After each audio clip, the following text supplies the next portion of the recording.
Dragon Hunting, Part 3. Aomine stopped just over the threshold, staring. There were books everywhere. This was obviously the living area. A couch, 2 chairs, a low table, and a fireplace. The walls were lined with books, floor to ceiling. There were even stacks behind the furniture and on the table. He would admit, only to himself, that the written word was the one thing in life he found truly intimidating.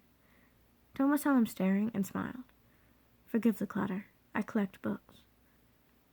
He gazed around the room fondly. My wife says we may have to build another room just to get them out of the way, but I really like having them within easy reach. He looked back at Aomine. Feel free to read any you like. Panic started inching up Aomine's spine. No one cared if a street kid knew how to read or write. The baker's wife, where he used to steal bread, had taken pity on him and taught him to write his name. To this day, that was all he knew.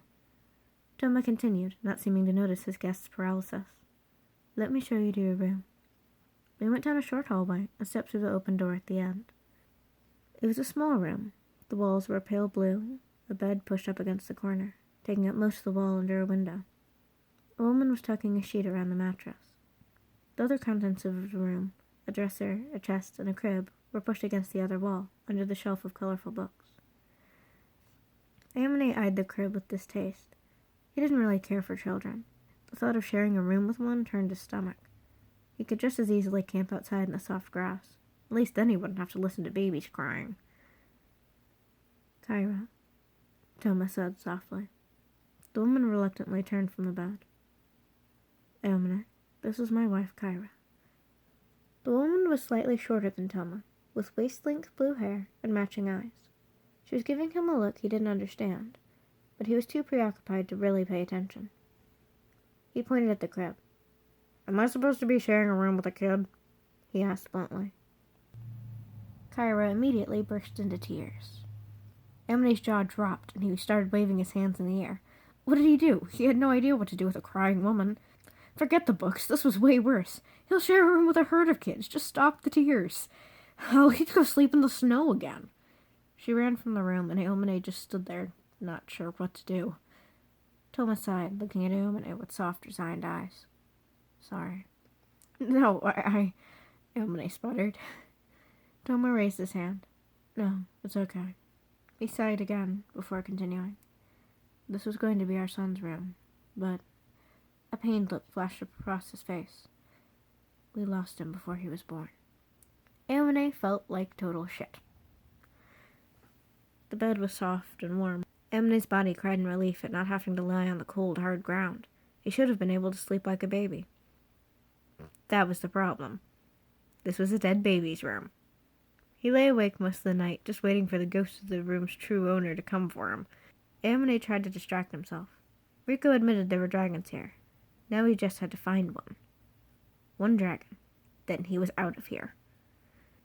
Aomine was up and dressed as the first rays of light touched the valley.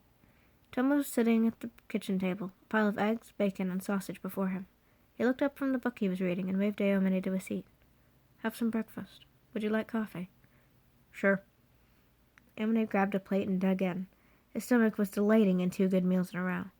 It didn't compare to the curry from the previous evening, but it was doubtful much good. Toma went back to reading, and breakfast passed in companionable silence. Aomine hadn't noticed last night, but Toma appeared to be about his age.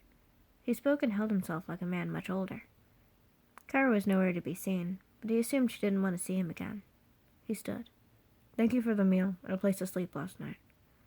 Toma set his book to the side, but did not stand. He watched Aomine with curious, reserved eyes. The room is yours for as long as you remain. Nervously, Aomine scratched the back of his head. I don't think that's a good idea. Don't worry about my wife, Toma said calmly. She wants you to stay, even if it causes her some pain. Trust me, she would be more hurt if you left because of her. That floored him. How could she not only want to see him, but want him to remain in her house? He didn't really want to sleep in that haunted room, but now he'd cause the woman to cry more if he stayed away. Fine, whatever. He could get by with just a little sleep on a soft bed. Maybe he and the ghost could make friends. Okay, thanks, Aomine agreed. So, Toma, where would I find a dragon? Oh, they're around, Toma replied. but they don't like to show themselves, and they know you're coming. Yamane frowned. How do they know about me? Tomo pointed at his sword. It reeks of magic. Yamane touched his sword. It tingled at the touch, as it always had. It was enchanted, so it could cut through dragon scale. It's called Ryakato. People are very sensitive to magic here, and dragons even more so. Tomo rose. I do not wish you luck in your hunting. He walked to the door, but stopped to look back. Return safe, he said, before leaving the house. For a few moments, Yamane stood uncomfortably in the empty kitchen. What was wrong with these people? Why didn't they want him to kill a dragon? It was a dragon, for fuck's sake!